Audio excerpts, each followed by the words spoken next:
बिस्मिल्लाहिर्रहमानिर्रहीम। अस्सलाम वालेकुम स्टूडेंट्स। आज हम यूनिट नंबर 2 नाइन्थ क्लास का थर्ड लेक्चर स्टार्ट करने जा रहे हैं, जो है डिस्टेंस एंड डिस्प्लेसमेंट।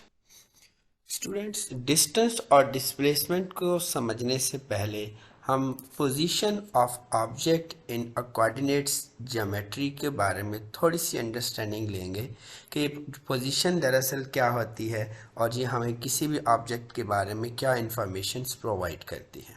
सबसे पहली स्टेटमेंट जो हम इसके बारे में दे सकते हैं वो ये है कि जो पोजीशन है किसी भी ऑब्जेक्ट की एक कोऑर्डिनेट्स प्लेन के अंदर, वो हमेशा एक वेक्टर के ज़रिए से इंडिकेट की जाती है, इसलिए ये एक वेक्टर टर्म ही कंसिडर की जाएगी। Secondly, it simply indicates the location of object in a coordinate geometry. ये किसी भी कोऑर्डिनेट ज्योमेट्री के अंदर हमें एक ऑब्जेक्ट की एग्जैक्ट लोकेशन के बारे में इंफॉर्म करती है।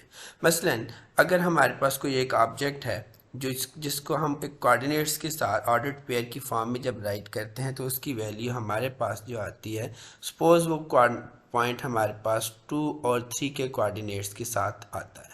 तो अगर उसके कोऑर्डिनेट्स 2 एंड 3 होंगे तो हमारा, चूंकि दोनों ऑर्डर्ड पेयर के अंदर कोऑर्डिनेट्स पॉजिटिव हैं, इस वजह से उसका पॉइंट जो होगा, पोजीशन उसकी फर्स्ट क्वाड्रेंट के अंदर लाई करेगी। और इसको जब हमने एक वेक्टर के ज़रिए से इंडिकेट करना है तो हम इसको ऑरिजिन की जो पिंक कलर का पॉइंट है 0 0 वाला, इस पॉइंट को हम इस 2 3 वाले ग्रीन पॉइंट के साथ एक लाइन के ज़रिए से जोड़ेंगे और इसके इस 2 3 वाला जो पॉइंट है इस एंड के ऊपर एक एरो लगाकर हम इसको एक वेक्टर के ज़रिए से इसकी डायरेक्शन को यहाँ पे पोजीशन को लोकेट करेंगे। इसी तरह से अगर उसके कोऑर्डिनेट्स एक x नेगेटिव और y पॉजिटिव हो तो वो सेकंड क्वाड्रेंट में लाई करेगा। सेकंड क्वाड्रेंट में जब वो लाई करेगा तो हम उसको सेकंड क्वाड्रेंट के अंदर एक वेक्टर ड्रा करके यहाँ पे उसको इंडिकेट करेंगे। इसी तरह अगर दोनों कोऑर्डिनेट्स उसके नेगेटिव हो जाते हैं तो वो थर्ड क्वाड्रेंट के अंदर शिफ्ट हो जाएगा और हम ऑरिजिन से एक लाइन ड्रा करेंगे जो थर्ड क्वाड्रेंट के अंदर इस ब्लू पॉइंट के साथ जोड़ेंगे और यहाँ पे एक वेक्टर ड्रा किया जाएगा। इसी तरह से अगर x की वैल्यू पॉजिटिव और y की वैल्यू नेगेटिव हो, फोर्थ क्वाड्रेंट के अंदर लाई करेगा और बाय सिमेट्री हम उसका एक वेक्टर यहाँ फोर्थ क्वाड्रेंट के अंदर ड्रा करेंगे। तो जो भी वेक्टर ड्रा किया जाएगा वो बुनियादी तौर पे हमें उस पॉइंट की या उस ऑब्जेक्ट की एग्जैक्ट पोजीशन के बारे में इन्फॉर्म करेगा। It describes the distance of object as well as its direction from the origin. तो जब हम एक वेक्टर ड्रा करते हैं तो उस वेक्टर के बारे में हमने पढ़ा था कि वेक्टर की जो लेंथ ऑफ लाइन होगी वो हमें उसका मैग्नीट्यूड बताती है और जो एरो होगा वो हमें इनफैक्ट उसकी डायरेक्शन बताता है। तो जब हम कोऑर्डिनेट प्लेन के अंदर कोई वेक्टर ड्रा करते हैं तो पॉजिटिव एक्स एक्सिस के साथ एंटी क्लॉकवाइज डायरेक्शन में उसका एंगल कितना बन रहा है वो हमें उस वेक्टर की डायरेक्शन के बारे में इंफॉर्म करता है। तो जब हम कोई भी वेक्टर इस कोऑर्डिनेट ज्योमेट्री के अंदर ड्रा करेंगे तो उस वेक्टर की लेंथ यानी कि उसका मैग्नीट्यूड निकालेंगे, वो हमें उसका डिस्टेंस बताएगा फ्रॉम द ऑरिजिन, और दूसरा उसका एंगल हम फाइंड करेंगे, वो हमें उसकी डायरेक्शन के बारे में मालूमात फ्राहम करेगा। It is usually taken as positive in right way and negative on left way from the origin. जिस तरह हम इस कोऑर्डिनेट प्लेन को अगर देखें तो ऑरिजिन से राइट वर्ड अगर हम मूव करते हैं तो हमारे पास पॉजिटिव एक्स एक्सिस है जिसके ऊपर +1 +2 और +3 वैल्यूज़ आ रही हैं। इसी तरह अगर हम लेफ़्ट साइड पे मूव करें तो हमारे पास -1 -2 और -3 वाली वैल्यूज़ इसमें आ रही हैं। इसी तरह अगर हम एक्स एक्स वाई एक्सिस के अंदर अपवर्ड मूव करते हैं तो वाई की वैल्यूज़ पॉजिटिव है और डाउनवर्ड जब मूव करते हैं तो वैल्यूज़ नेगेटिव कंसीडर की जाती हैं। तो जब भी हम, चूँकि हम पोजीशन एक वेक्टर टर्म है, तो जब हम पोजीशन की डायरेक्शन को उल्ट करेंगे तो उसकी वैल्यूज़ के साथ या उसके पॉइंट्स के साथ जो साइंस होंगे वो साइन चेंज हो जाएंगे। It is always measured from a reference point, that is origin of coordinate system. तो हमने जिस भी पॉइंट को लोकेट करवाया हमने उसका जो डिस्टेंस निकालना है वो डिस्टेंस हमेशा हम ऑरिजिन से ही उसका फाइंड करते हैं। फॉर एग्ज़ाम्पल हमारे पास अगर मिसाल के तौर पे इस लाइन को देखा जाए, ये जो इसमें आपको हॉरिजॉन्टल एक्सिस के ऊपर एक साइड पे 5 यूनिट्स या 5 मीटर्स डिस्टेंस में ये इंडिकेट किया गया और दूसरी साइड पे डिस्टेंस -5 मीटर इंडिकेट किया गया है। तो अगर हम इस तरफ से देखें तो ये कैक्टस का जो प्लांट हमें नज़र आ रहा है, इसको राइटवर्ड मूव करें तो it is located at a distance of 5 metres. लेकिन अगर इसी की हम अपोजिट मूव करते हैं तो अपोजिट डायरेक्शन होने की वजह से, चूंकि ये एक वेक्टर क्वांटिटी है, तो इस ओरिजिन से जब हम अपोजिट डायरेक्शन में मूव करना स्टार्ट करेंगे तो हमारे पास इसके साथ एक नेगेटिव साइन शामिल हो जाएगा। और अगर हम 5 यूनिट्स ही मूव करते हैं तो इसका डिस्टेंस राइट साइड पे, चूँकि ये 5 मीटर्स था, तो लेफ़्ट साइड पे ये डिस्टेंस -5 मीटर्स कैलकुलेट किया जाएगा। Students, distance and displacement. When we talk about how far an object has moved, two terms come to our mind: distance and displacement. These terms usually look same but have different meanings in physics. Generally आमतौर पर जब हम इन दो terms के बारे में बात करते हैं तो हमें ये दोनों टर्म्स एक जैसी ही महसूस होती हैं, लेकिन जब हम साइंसेस के अंदर स्पेसिफिकली हम फिज़िक्स में जब बात करते हैं तो वहाँ पे डिस्टेंस और डिस्प्लेसमेंट दो मुख्तलिफ क्वांटिटीज़ हैं। मसलन someone says that distance of his house from the school is 5 kilometers. एक बच्चा है, कोई स्टूडेंट है, वो कहता है कि उसका घर ए पॉइंट के ऊपर है और उसका स्कूल बी पॉइंट के ऊपर है, और ए से लेके बी पॉइंट तक ये जो आपको नीले रंग के जो डॉटेड लाइंस नज़र आ रही हैं, ये टोटल डिस्टेंस हम कैलकुलेट करते हैं तो वो कहता है कि ये फासला उसका घर से स्कूल तक 5 किलोमीटर है। तो यहाँ पे ये जो 5 किलोमीटर का डिस्टेंस उसने बताया है, ये डिस्टेंस बेसिकली जो उसने लेंथ ऑफ ट्रैक बताई है हमें 5 किलोमीटर्स की, ये दरअसल उसके घर से स्कूल तक वो एक्चुअल पाथ है, जो अगर वो एक मोटर बाइक या गाड़ी के ऊपर ट्रैवल करके आता है तो वो जिस रास्ते के अक्रॉस मूव करके आता है, ये उस असली एक्चुअल पाथ की टोटल लंबाई है। ठीक है, so this distance will be actual path someone have traveled on the road while moving on a bike. Similarly, if the displacement of these 2 points is measured from space, it will appear like a straight line between start and end point. इसी तरह जिस तरह हम ए और B के दरमियान हमने ये नीली लाइन से एक डिस्टेंस को शो किया है, इसी तरह से अगर हम डिस्प्लेसमेंट को इंडिकेट करें तो पॉइंट ए से पॉइंट बी तक एक बिल्कुल सीधी लाइन ड्रा की जाएगी और इसके ए से डायरेक्शन जो होगी वो ए से बी की तरफ रखी जाएगी। ये जो एक स्ट्रेट लाइन है, ये चूँकि हम स्पेस के अंदर से खड़े होकर ऊपर से मूव कर इसको कैलकुलेट कर सकते हैं, इस वजह से ये हमारे पास जो एक स्ट्रेट लाइन की फॉर्म में फासला आएगा, ये इसका डिस्प्लेसमेंट कहलाएगा। ठीक है, so it will always be less than the actual path followed, means के डिस्टेंस के जो डिस्प्लेसमेंट हम कैलकुलेट करेंगे किसी भी केस के अंदर, वो हमेशा एक डिस्टेंस की वैल्यू से छोटा ही आंसर आएगा। डिस्टेंस और डिस्प्लेसमेंट को हम मज़ीद डेप्थ के अंदर जाके अगर हमको स्टेट करना चाहें तो distance is defined as the measure of total path covered by a moving object regardless of its direction. Means कि यहाँ पे अगर हम बात करें तो एक बच्चा है जो इस सर्कुलर ट्रैक के क्रॉस मूव कर रहा है। ये बच्चा पॉइंट ए से मूव करना शुरू करता है और इस ग्रीन बाउंड्री के क्रॉस मूव करता हुआ ये डिस्टेंस ट्रैवल करता है और करते करते ये बी पॉइंट तक आ जाता है। तो ये जो इसका कर्व पाथ है, ये जो सर्कुलर पाथ के क्रॉस मूव कर रहा है, इस सर्कुलर पाथ की जो टोटल लंबाई होगी वो टोटल लंबाई हमें इसका डिस्टेंस बताएगी। तो यहाँ पे डिस्टेंस को डिफाइन करने के हमारे पास दो तरीके हैं। या तो हम इसको कहते हैं कि it is major of total path covered by a moving object regardless of its direction, या इन सिंपल अल्फाज में हम कहते हैं the length of path traveled between two positions। कोई भी दो पोजीशंस हैं, उन पोजीशंस के अक्रॉस एक ऑब्जेक्ट जिस एक्चुअल रास्ते पे चल के आया है, उस एक्चुअल रास्ते की जो कुल लंबाई होगी वो हमें उसका डिस्टेंस बताती है। Since distance is the length of track, so its SI unit is meter or its multiples.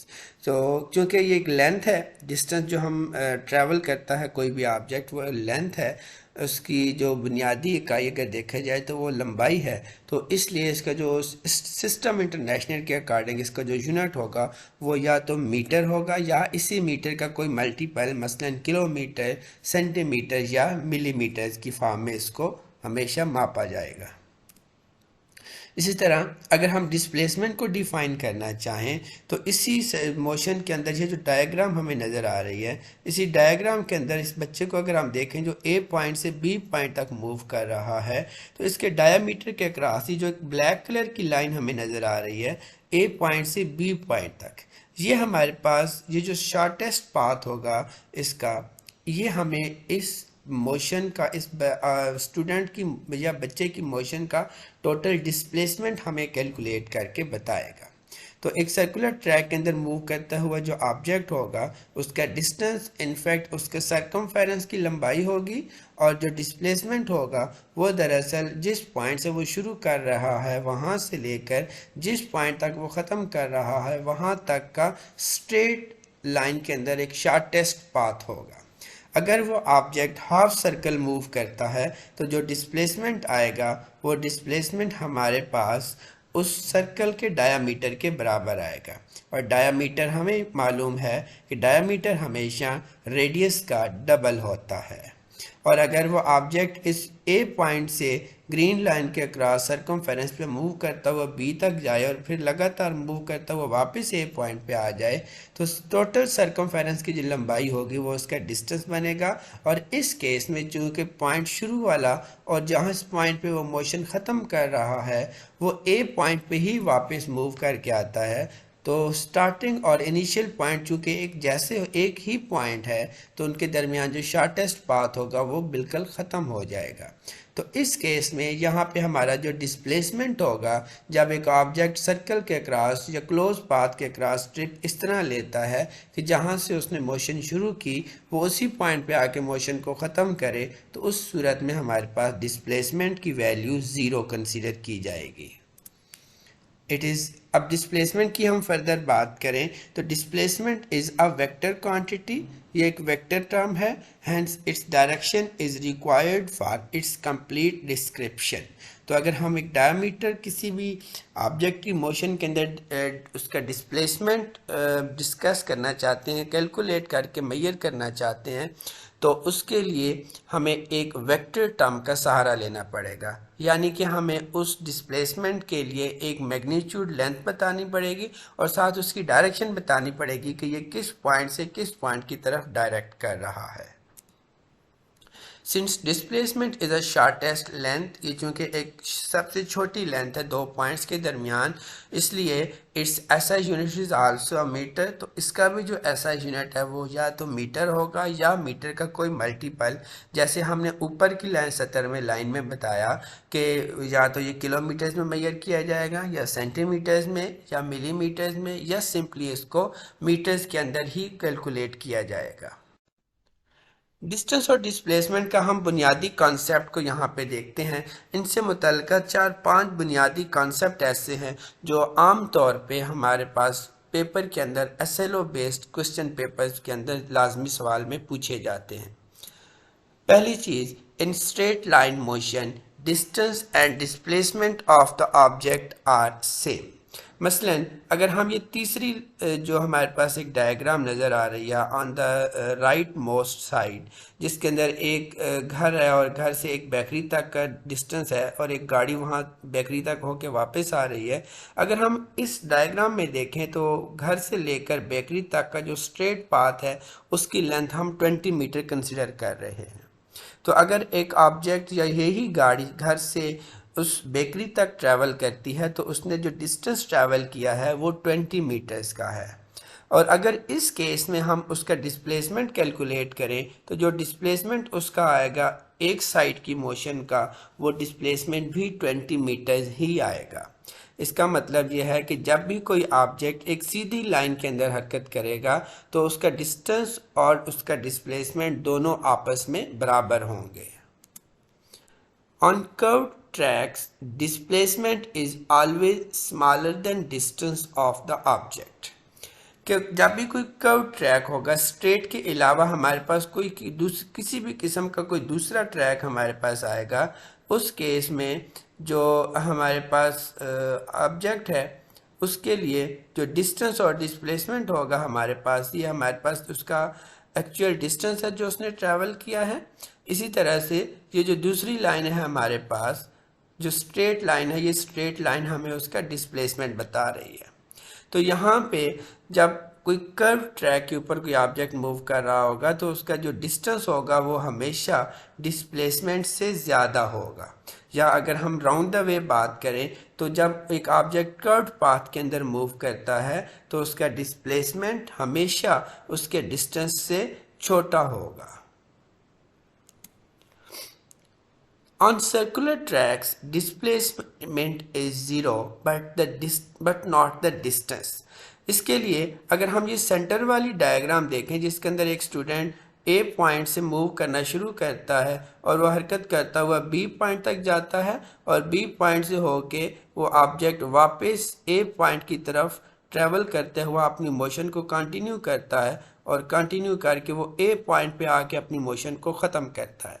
तो इस कंप्लीट मोशन के अंदर जब वो ए पॉइंट से मूव करना शुरू कर रहा है और वापस वो ए पॉइंट पे ही आके वापस रुकता है, तो इस सूरत में चूंकि उसने एक सर्कुलर ट्रैक के ऊपर उसने कंप्लीट मोशन जनरेट की है, उसका स्टार्टिंग पॉइंट और एंड पॉइंट एक ही पॉइंट के ऊपर लोकेट कर रहा है, दोनों की एक ही पोजीशन है, तो इस वजह से उन दोनों पॉइंट्स के दरमियान जो शॉर्टेस्ट पाथ होगा वो शॉर्टेस्ट पाथ वहाँ पे ज़ीरो हो जाएगा, जिस वजह से उसका डिस्प्लेसमेंट उस मोशन के अंदर वो ख़त्म हो जाएगा, वो ज़ीरो कंसीडर किया जाएगा। लेकिन इसी मोशन के अंदर जब हम उसके डिस्टेंस की बात करते हैं तो उसका डिस्टेंस जो होगा वो इस सर्कुलर ट्रैक की इस सर्कल के सर्कमफेरेंस के बराबर आएगा, जिसको हम 2πr के फार्मूले से कैलकुलेट करते हैं।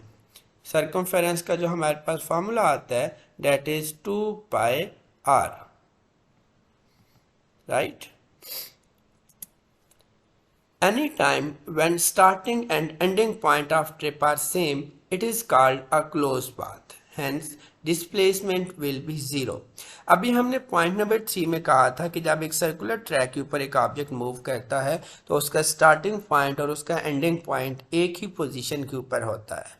तो यही जो कंडीशन है, यही कंडीशन एक क्लोज पाथ के लिए भी इस्तेमाल होती है।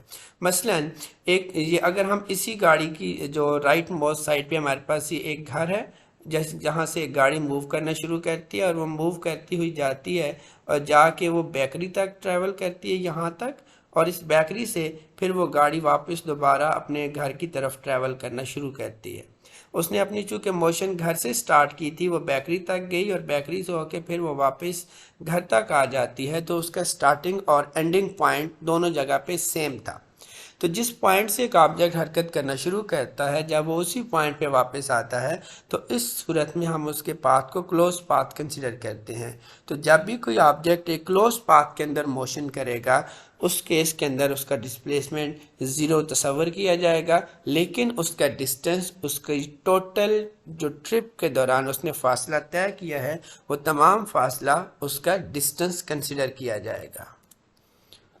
Being a vector quantity, if direction of motion is reversed, means opposite direction, displacement becomes negative.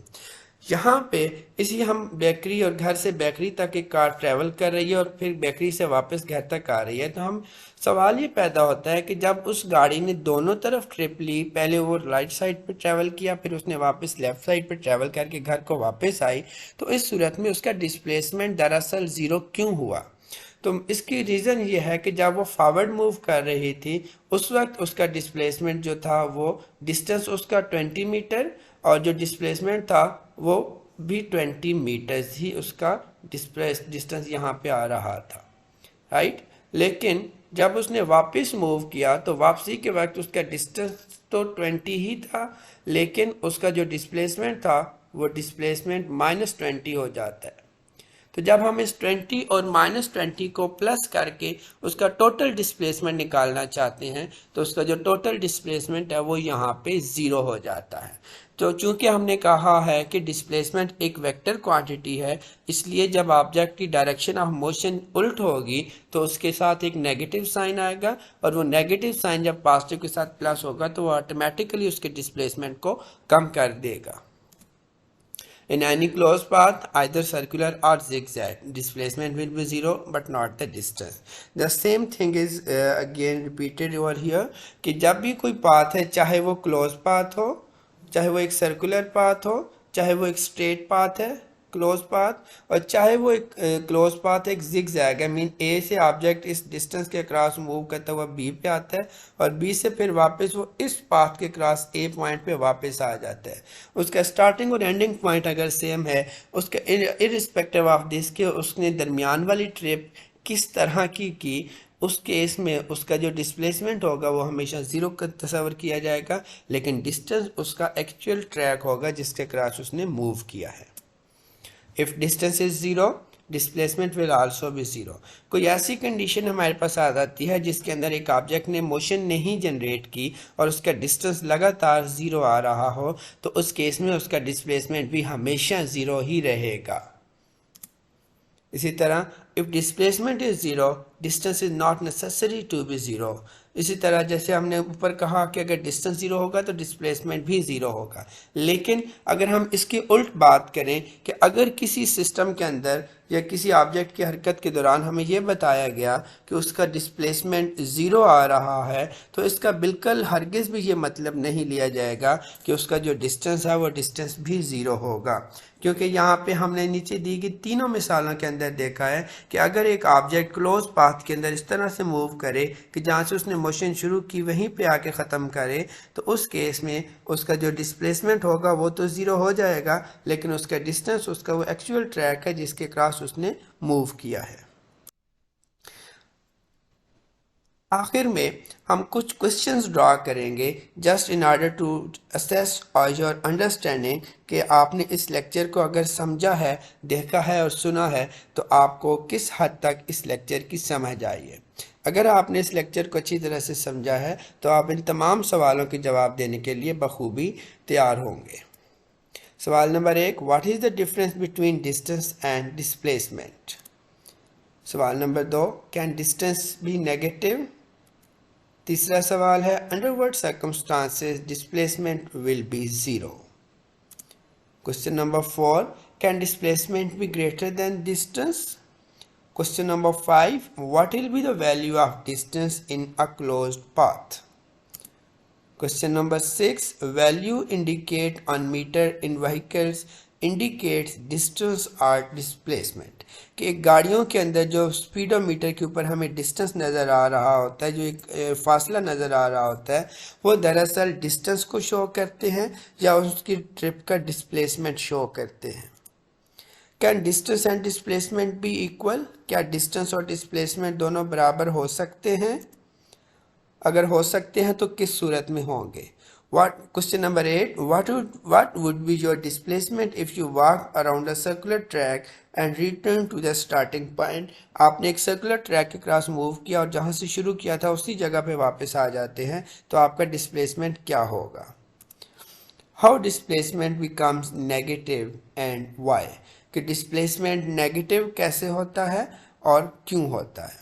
Question number 10, if displacement is zero is it necessary for the distance to be zero as well, कि अगर displacement zero हो तो क्या ज़रूरी है कि उसका distance भी ज़ीरो होगा?